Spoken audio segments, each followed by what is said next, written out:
Mengapa Allah menciptakan Al-Masih Ad-Dajjal? Mengapa Allah menciptakan syaitan? Mengapa Allah menciptakan Ya'jud wa Ma'jud? Mengapa Allah menciptakan iblis? Pertanyaan-pertanyaan daripada pelajar-pelajar kita sekarang yang dulu orang segan untuk bertanya kepada ulama kerana wibawa. Mereka menundukkan mata, hanya dengar sami'na wa ata'na. Tapi sekarang kita tidak lagi bicara searah saja. Ada dialog, ada pertanyaan daripada jamaah. Bahkan murid-murid tak segan bertanya kepada ustaz, mengapa Allah ciptakan syaitan? Mengapa Allah ciptakan ini? Nabi SAW tidak pernah marah bila dia ditanya, tapi dia bertanya balik. Suatu ketika datang seorang, izinkan aku berzina. Kata-katanya kasar, tak layak diucapkan di depan baginda Rasulullah SAW. Sahabat mencabut pedangnya. Halal darah ini orang kerana menghina Nabi. Hampir saja dia bunuh. Tapi Nabi katakan, tenang, diam. Tapi Nabi tidak jawab. Nabi balik bertanya, apa yang engkau katakan? Izinkan aku berzina. Bagaimana bila orang berzina dengan ibumu, berzina dengan adikmu, berzina dengan kakakmu, berzina dengan anak perempuanmu? Saat itu juga wajahnya memerah. Biarkanlah dia menjawab pertanyaannya sendiri. Begitu juga pada masa lain, manakala Nabi ditanya oleh sahabat, apakah kita boleh melihat Allah Ta'ala? Kerana dalam Al-Quran dikatakan, saat itu wajah berkilau cahaya manakala memandang Allah SWT. Bolehkah kita memandang Allah?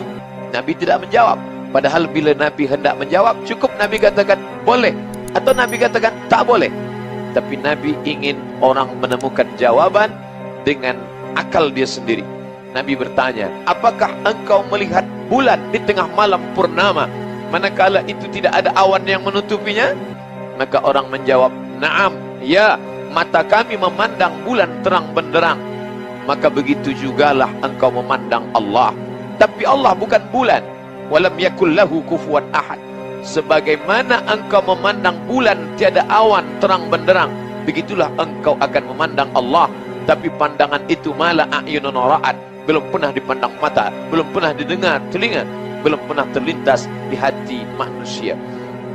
Begitu juga ketika Aisyah radhiyallahu anha dikatakan Nabi, aghirti ya Aisyah, apakah engkau cemburu wahai Aisyah? Lalu Aisyah menjawab, ja'aki syaitanik, kata Nabi, syaitanmu sudah menggoda engkau wahai Aisyah. Lalu Aisyah bertanya, awa ma'ya syaitan, apakah bersamaku ada syaitan? Nabi menjawab, na'am. Ma'akulli insan, apakah bersama setiap manusia ada syaitan? Nabi menjawab, na'am. Wa ma'aka syaitan, bila bersamaku ada syaitan, bersama semua ada manusia ada syaitan. Bila demikian bersama engkau juga ada syaitan wahai Rasulullah. Nabi mengatakan, innallaha a'anani, bersamaku ada syaitan, tapi Allah menolong aku fa aslama, maka syaitan yang menggoda itu masuk Islam. Lalu kemudian makna daripada pelajaran bahawa Nabi tidak hanya setakat memberi tazkirah, orang hanya dengar saja, jangan tanya. Tapi Nabi juga memberikan peluang kepada umat manusia untuk bertanya. Maka banyak sekali ayat-ayat Al-Quran, yas'alunaka 'anil anfal, mereka bertanya kepadamu tentang harta rampasan perang. Yas'alunaka 'anil khamri wal maisir, mereka bertanya kepadamu tentang khamar dan judi. Yas'alunaka madza yunfiqun, mereka bertanya kepadamu tentang apa yang mesti mereka sedekahkan. Yas'alunaka 'anil ahillah, mereka bertanya kepadamu tentang anak bulan, bila nak puasa dan hari raya. Yas'alunaka 'anil mahayid, mereka bertanya kepadamu tentang perempuan yang haid. Maaf, yas'alunaka, mereka bertanya kepadamu. Wa idza sa'alaka 'ibadi anni, bila mereka bertanya kepadamu tentang aku, fa inni qarib, katakan aku dekat. Begitu juga bila kita ditanya, maka kita boleh menjawab atau kita tidak jawab, tapi kita tanya balik supaya dia berfikir. Ustaz, mengapa Allah ciptakan Dajjal? Mengapa Allah ciptakan syaitan? Mengapa Allah ciptakan iblis? Saya buat pertanyaan kepada siswa, pelajar-pelajar, penuntut ilmu. Siapakah Raja Saudi Arabia? A. Sulaiman, B. Salman, C. Ahmad, D. Muhammad. Maka pelajar akan menjawab satu di antara empat. Dia kena pilih, maka dia akan pilih Salman bin Abdul Aziz. Mengapa saya buat Sulaiman? Mengapa saya buat Ahmad? Mengapa saya buat Muhammad? Sebab saya nak uji pelajar saya, boleh tak ia membezakan mana yang raja sebenar, mana yang bukan, mana yang memimpin Saudi Arabia, mana yang bukan. Maka makna daripada Allah ciptakan Dajjal supaya manusia lulus daripada ujian, membezakan mana yang hak, mana yang batil. Maka datang syaitan, la'atiyannahum min baini aydihim, aku akan datang dari hadapan, wa min khalfihim, dari belakang, wa an aymanihim, dari kanan, wa an syama'ilihim, dari kiri, fala tajidu aktsarahum syakirin. Dia datang, dia goda manusia, tapi manusia juga diberikan kekuatan. Wa nafsi wa ma sawwaha, demi jiwa dan penciptaannya, fa alhamaha fujuraha, Allah berikan jalan fujur, jalan tak baik, jalan batil. Wa taqwaha, Allah berikan jalan takwa. Manakala kita mendapat makluman bahwa malam ini akan ada tazkirah di masjid yang kita muliakan, kita banggakan, maka dalam hati kita berpikir, datang atau tidak datang, dengar atau tidak dengar, hadir atau tidak hadir. Tapi seorang hamba melawan hawa nafsunya, melawan keinginannya. Kata syaitan, duduklah engkau, tenanglah engkau. Tapi malaikat berbisik, datanglah engkau. Bila engkau hadir di majlis ilmu, majtama'a qaumun fi baitin min buyutillah, sekelompok hamba berkumpul di rumah Allah, yatsluna kitab Allah, membaca ayat-ayat Allah, wa yatadarasunahu fima bainahum, mengkaji isinya. Duduk berkumpul di rumah Allah, membaca ayat-ayat Allah, mengkaji isinya. 3 yang dilakukan manusia, 4 balasan Allah Subhanahu wa taala. Nazalat alaihimus sakinah, turun ketenangan ke dalam hati. Haffat bihimul malaikah, mereka dikelilingi oleh para malaikat. Wa ghasyat bihimur rahmah, mereka diliputi rahmat Allah.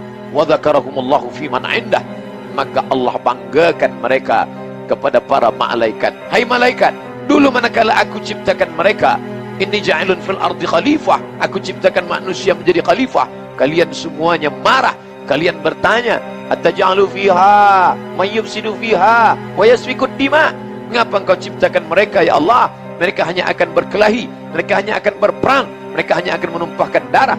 Tapi saksikanlah wahai para malaikat, malam ini di tengah kesibukan mereka, di tengah letih penat mereka mencari nafkah, tapi masih sempat meluangkan masa berkumpul di rumahku, berzikir mengingatku, mengkaji ayat-ayatku, mendengarkan tazkirah hambaku.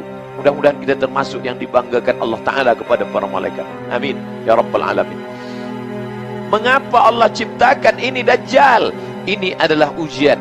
Ahasiban nasu ayyutsraku, apakah manusia itu menyangka mereka ayyutsraku, dibiarkan begitu saja? Ayyaqulu amanna, mereka berkata kami beriman. Wa hum la yuftanun, padahal mereka belum diuji. Fatana, ujian. Bila kita menemukan batu, kayu hitam, kita tak tahu apakah ini sampah atau ini emas. Kalau emas, maka dia mesti fatana, diuji. Menguji emas, dibakar dia dengan api. Manakala kita bakar dengan api yang amat sangat panas, meleleh, hilang hitamnya, tanpa cahayanya, berarti dia emas. Sedangkan manusia diuji dengan kematian anak, maka saat itu dia bersabar. Diuji dia dengan harta, maka dia bersabar. Diuji dia dengan kehilangan, maka dia tetap bersabar. Tapi manakala diuji dia dengan Dajjal, saat itu dia tidak termasuk orang-orang yang lulus ujian Allah Subhanahu wa taala.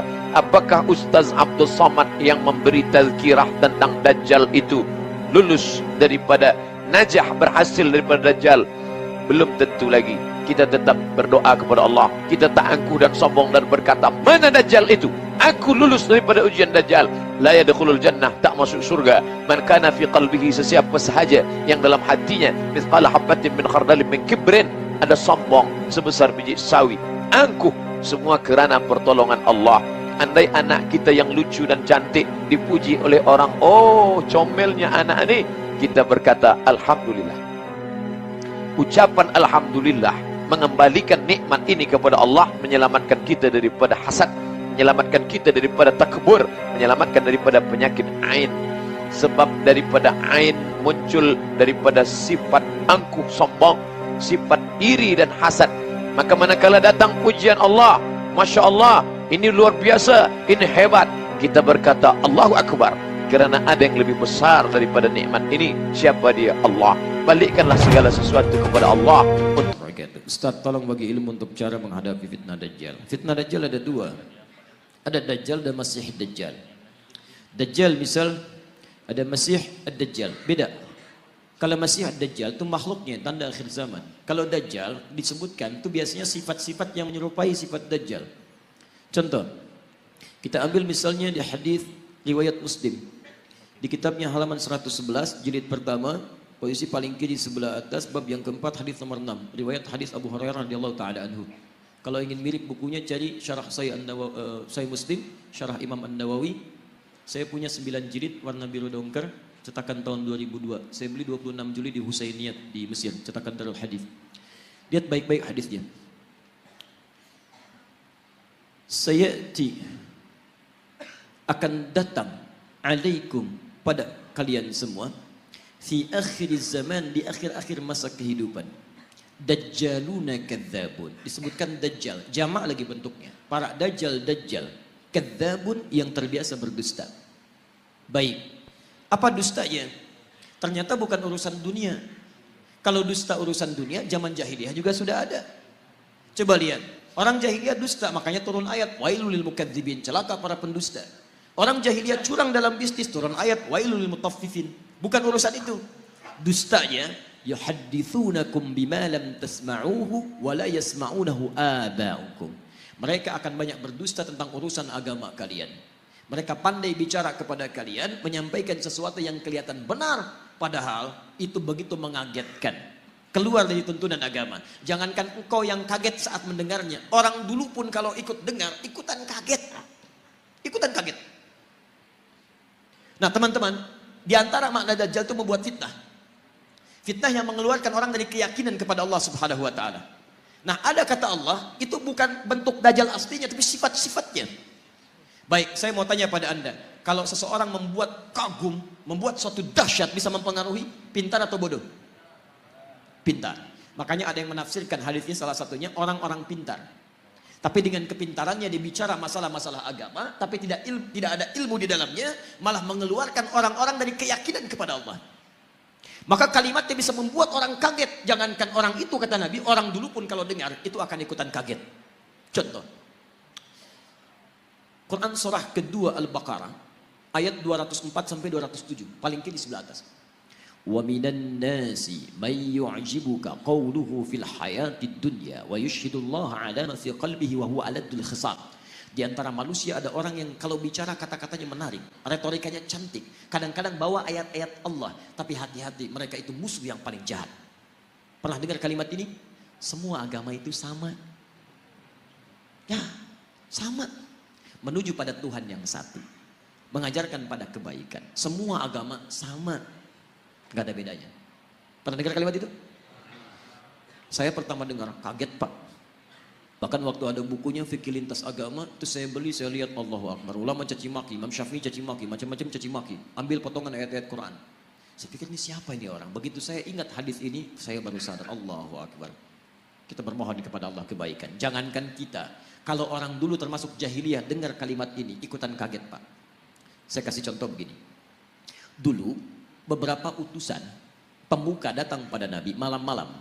Kata mereka, ya Muhammad SAW, kita memang beda. Lihat kalimatnya, kita memang beda.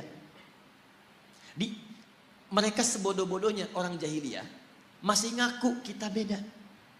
Hanya perbedaan kita tidak harus menjadikan kita berselisih. Gini aja deh, kami malam ini nyembah Tuhan kamu, kamu besok nyembah Tuhan kita.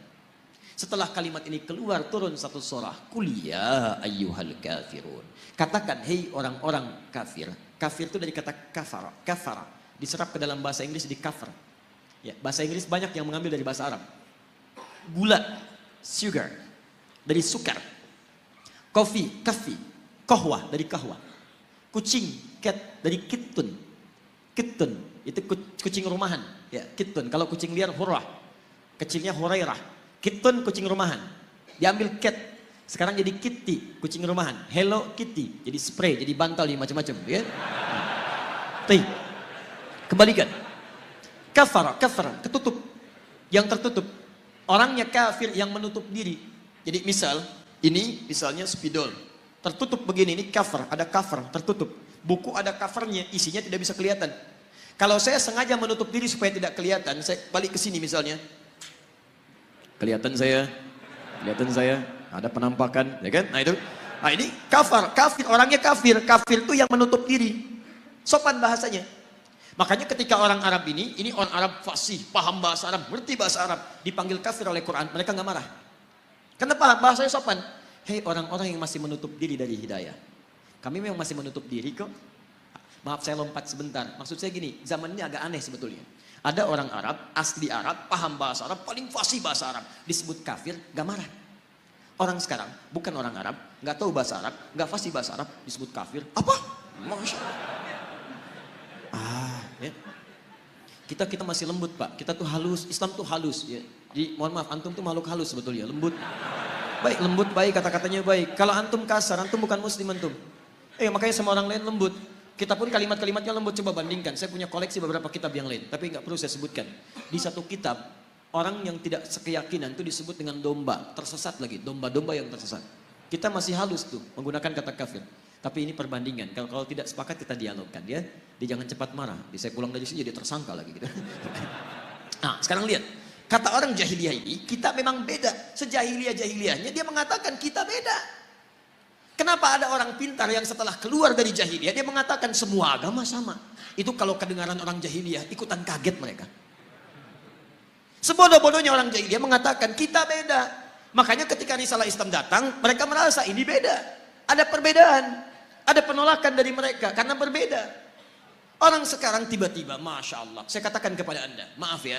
Yang bilang semua agama sama, itu pintar atau bodoh? Bodoh. Baik, gelarnya ada enggak? Mana ada orang bodoh punya gelar? Lihat S1, S2, S3. Masya Allah, sampai S-nya banyak, dingin, dan macam-macam. Belajar keluar dan sebagainya. Tiba-tiba pulang-pulang, mengatakan semua agama sama. Baik, ini menunjukkan ada sesuatu yang salah di situ. Nah, sifat-sifat ini disebut oleh Nabi SAW. Sesungguhnya sifat-sifat yang tidak baik, yang hanya dimiliki oleh Dajjal. Makanya pada orang-orang seperti ini, kita didorong oleh Al-Quran untuk bisa satu. Quran surah keempat ayat 140. Ingat, bukan mencela, bukan menghina, bukan macam-macam. Lihat ayat Qurannya. Wa qad nazzala 'alaikum fil kitab. Telah tetap ketentuan dalam Al-Quran. Quran surah keempat ayat 140, paling kiri sebelah bawah. Awas ya, jangan dipotong kalimat saya. Saya tidak menyebut mereka dengan Dajjal. Awas, hati-hati. Nanti muncul tag di dalam YouTube misalnya, Ustaz Adi, Dajjal. Masya Allah. Munculin ini. Tidak. Lihat, saya turunkan sampai yang terakhir. Lihat, Quran surah 4 ayat 140. Wa qad nazzala 'alaikum fil kitab. Telah tetap ketentuan dalam Al-Quran. An idza sami'tum ayatillahi yukfaru biha wa yustahza'u biha. Kalau ada orang-orang yang mengingkari isi Al-Quran atau mengolok-olok isinya. Ngolok-ngolok, mengingkari, macam-macam, membelok-belokkan dan sebagainya sampai ke level yang tadi. Lihat baik-baik. Fala taqudu ma'ahum. Satu, kata Quran, cukup jangan buang-buang energi untuk mencela, membuli dan sebagainya. Cukup tinggalkan mereka. Sudah. Antum terlalu buang energi antum yang mahal. Lebih baik kalimat antum dipakai baca Al-Quran. Tulisan antum tulis status yang baik-baik daripada merespon mereka. Gak ada kerjaan. Jangan kasih panggung kata Al-Quran. Ceramah nggak usah diundang, bukunya nggak usah dibaca, radio nggak usah didengar, isolasi dulu. Dan hebatnya Al-Quran memberikan sikap demikian, bukan untuk merendahkan yang dimaksudkan, supaya dia sadar saking sayangnya Allah. Hatta yakhudu fi haditsin ghairi, sampai dia sadar bahwa dia isolasi orang lain itu karena ada yang menyimpang dari dirinya. Saking sayangnya Allah tetap diberikan hidayah, cuman mau ngambil atau enggak. Sampai dia tobat, kata-katanya baik, baru kita kemudian ambil kebaikan-kebaikan darinya. Jadi kalau ada yang demikian disebut oleh Nabi sebagai sifat-sifat Dajjal, sifat itu harus tak keluarkan kalau kita sayang dengan saudara kita doakan dia tapi tinggalkan semua hal yang terkait dengan dia. Tinggalkan. Innakum idzam mithluhum, kalau antum ikuti mereka, dengarkan pernyataannya, ikut kelasnya, baca bukunya, lama-lama antum seperti mereka juga nantinya. Salat gak dikerjakan, azan di tempat ibadah orang lain, tiba-tiba belajarnya ke tempat yang ini aneh. Negara kita itu menjamin kemerdekaan tiap-tiap penduduk untuk beribadah. Kita harus hormati yang lain. Cuman di Islam gak boleh ada kaidah, jangan paksa. Quran surah 2 ayat 256 paling kiri sebelah bawah. La ikraha fid din. Antum gak boleh paksa orang lain pindah agama. Gak boleh, dosa antum. Kita tawarkan yang baik-baik. Tapi kita pun diminta oleh Al-Quran untuk zero tolerance. Toleransi tertinggi adalah biarkan orang lain dengan kepercayaannya masing-masing. Lakum dinukum waliyadin, tapi kita dakwahi dalam kebaikan. Mau ikut, alhamdulillah. Tidak ikut, gak apa-apa, gak boleh paksa. Dan setiap orang yang beragama dijamin oleh undang-undang negara kita. Pasal 29 ayat 1 sampai 2. Ayat 2-nya, negara menjamin kemerdekaan tiap-tiap penduduk untuk memeluk agamanya masing-masing dan beribadah menurut agama dan kepercayaannya itu. Beribadah menurut agama dan kepercayaannya itu. Kita saat beribadah kepada Allah, keyakinan pertama yakin Islam yang paling benar. Itu ibadah tertinggi kita. Ibadah lisan. Turun Quran surah 3 ayat 19, paling kiri sebelah atas. Inna dina indallahil Islam. Makanya ketika seorang mengatakan Islam yang paling benar, satu, dibenarkan oleh Quran, dijamin oleh undang-undang. Tidak salah untuk mengatakan Islam yang benar. Jadi kalau ada orang pintar mengatakan di sini, oh, bukan cuma Islam yang benar, dia orang bodoh. Dia orang bodoh. Kalau dia muslim ya, kalau dia muslim. Dia orang bodoh. Kenapa? Satu, dia tidak mengerti Al-Quran. Yang kedua, dia melanggar undang-undang. Kenapa antum melarang seorang muslim untuk meyakini itu yang benar? Kita pun nggak boleh paksa kalau orang Kristen mengatakan Kristen yang benar. Hindu mengatakan Hindu yang benar, itu keyakinan dia. Tugas kita cuma berdakwah, menyampaikan risalah. Mana di antara kebenaran itu yang menuju kepada Tuhan yang paling benar? Sampaikan kebaikan. Tapi ketika seseorang muslim mengatakan cuma Islam yang benar dan dipersoalkan itu, artinya satu, dia tidak mengerti Al-Quran, yang kedua dia melanggar undang-undang. Dan yang paling dahsyat disebut oleh Al-Quran, kalau antum ikutan yang seperti itu, lama-lama iman antum luntur, antum hilang kemudian keimanan kepada Allah Subhanahu wa taala. Orang seperti itu disebut oleh Quran langsung dengan munafik dan akan masuk neraka jahanam yang pertama kali. Jadi penghuni neraka jahanam bukan orang kafir pertama kali, orang munafik. Lihat ayat ujungnya. Innallaha jami'ul munafiqin wal kafirina fi jahannam jami'a. Maka Allah akan himpun orang munafik ini bersama orang kafir di neraka jahanam. Munafik disebut dulu baru orang kafir, neraka jahanam. Ya, maaf ya kalau urusan akidah saya tegas ya. Saya tidak ingin ada sahabat-sahabat saya, saudara saya kemudian terperosok dalam keburukan. Karena itu kalau ada yang menyimpang seperti itu, jangan dulu kita keluar kalimat yang tidak bagus, tidak, kita doakan, solasi, arahkan pada kebaikan. Dia ikut, alhamdulillah, tidak ikut, biarkan. Nah itu yang terbaik. Jelas ya? Halo, kenapa tegang begini? Wah, 7 menit lagi. Jadi Nabi nanti cerita Dajjal. Sok ben wong kelaparan kabeh ning akhir zaman. Kelaparan kabeh. Kuwabe wong butuh mangan, kelaparan, kehausan dari Nabi. Wis bahayane akhir zaman. Ya menawa sahabat sing astagfirullah gawat itu. Pas iku Dajjal teko. Iki jare Kanjeng Nabi itu dawuhe Nabi. Dajjal teko bawa roti sama minuman. Wis betapa menariknya dalam keadaan seperti itu.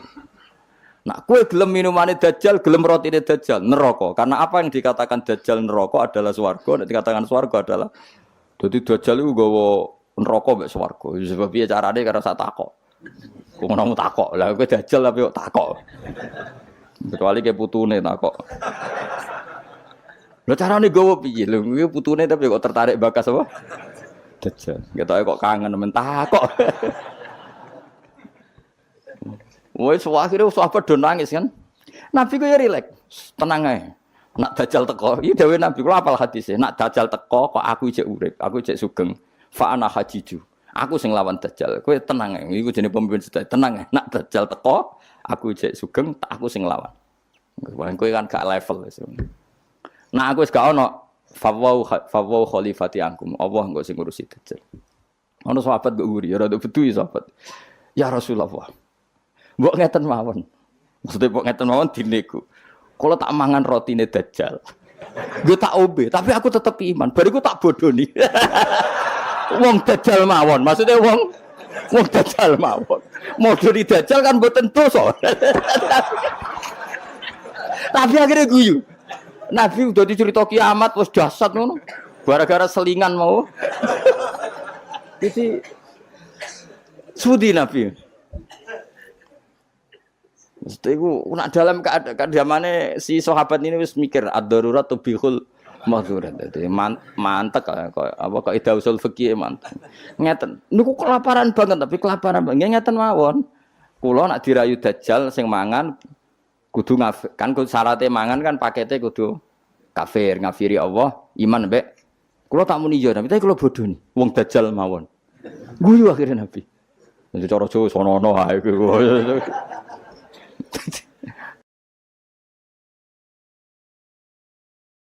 Jadi jangan kira Nabi itu terus wong sowan itu mboten, maksudnya itu ya sering ketemu tapi tidak sowan karena Nabi memang miliknya umat. Jadi kalau ketemu ya di Sufah itu teras masjid. Kadang Nabi hanya ngendikan Abu Bakar sama Umar, terus sahabat do cerita macam-macam zaman jahiliyah.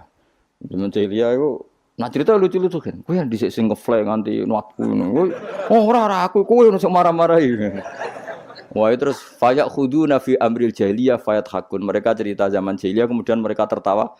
Terus Nabi wayat hakum mimayat hakun. Nabi akhirnya ikut tertawa. Ya rileks gitu. Jadi orang kok terus sowan ning daleme Nabi ganggu suasana keluarga, istri, anak itu ndak, ketemunya di sofa itu di teras.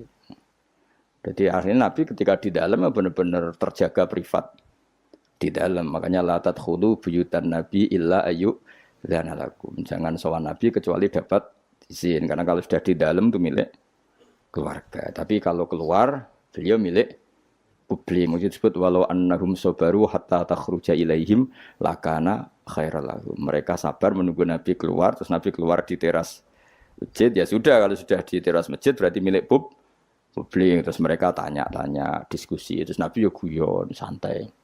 Termasuk ketika cerita Dajjal mau dinyang. Kalau keadaannya seperti itu ya Rasulullah, kenapa kita tidak makan saja dulu? Bariku Dajjal tak bodoh nih, tak hapusi. Kan ngapusi Dajjal Nabi. Akhirnya difekihkan, piye hukumi ngapusi Dajjal.